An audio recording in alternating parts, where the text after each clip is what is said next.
The cabinet meeting. It was a cabinet meeting never to be forgotten. For a start, you never saw such wooden faces. "Why do they do it?"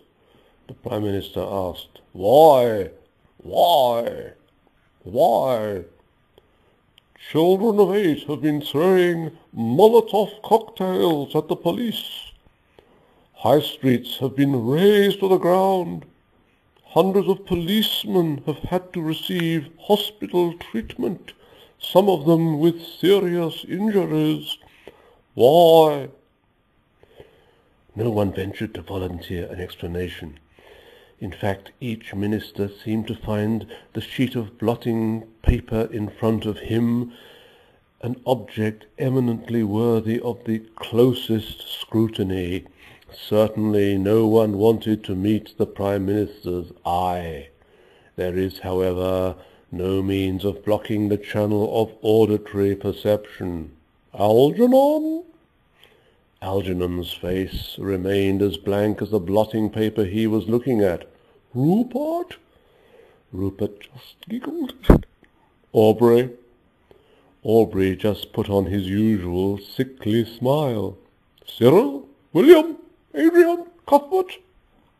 Still silence. "Can't any of you make a suggestion?" The Prime Minister's voice was turning distinctly caustic. "Nincompoops! Nincompoops! Nincompoops to a man!" From a black handbag the Prime Minister produced a pack of playing cards and duly proceeded to shuffle ominously. "Well, Andrew Algernon?" Algernon winced rather, his voice almost castrato, as it squeaked, more interrogatively than affirmatively. "Some crash educational program for the underprivileged?" The immediately ensuing silence was deafening. All eyes were fixed on the two infallible indicators to be acted on in such situations, the Prime Minister's eyebrows and lips, particularly the latter. These, hitherto a straight line from which it had been impossible to draw any firm conclusions, began to curl up at one end. 3 seconds later, no doubt remained. The Prime Minister was amused. Rupert was the first to giggle. Others followed. They were the suppressed giggles of children at school assembly, when a bout of flatulence on somebody's part has struck a jarring and discordant note at a moment otherwise characterized by solemnity. Then Algernon began giggling, too, then Aubrey, then Willie, then Teddy, and soon everybody was in fits, except the Chancellor, who just chuckled a bit, and the Prime Minister, who was simply amused. Once the laughter had subsided, the Prime Minister looked the Chancellor in the eye and said, "Well?"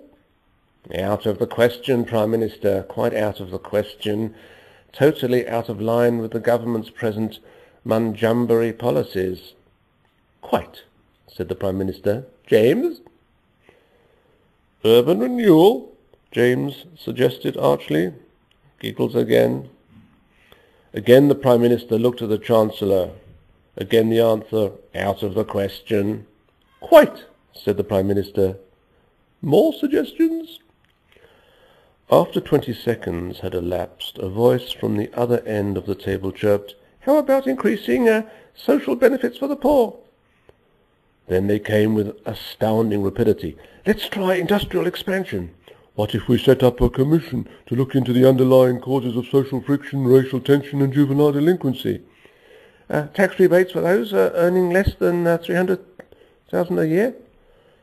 "Improved sports facilities in deprived areas?"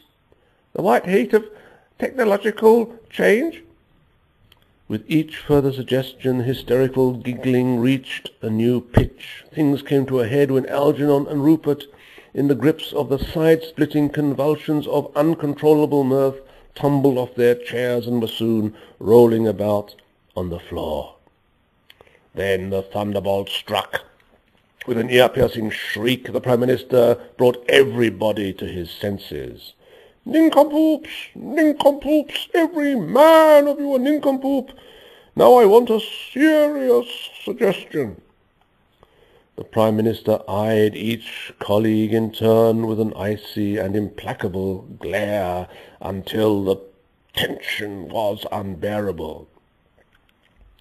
The day was saved when someone came up with the following idea. Why not integrate the police force with the fire brigade and provide the new force with an adequate supply of laughing gas?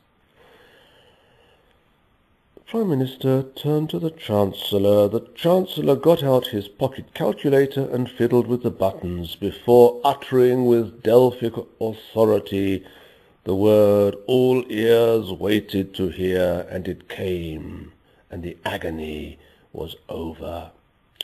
"Feasible?" Much to everybody present's great relief, the Prime Minister put the deck of playing cards into the same black handbag whence they had come, and declared the meeting over.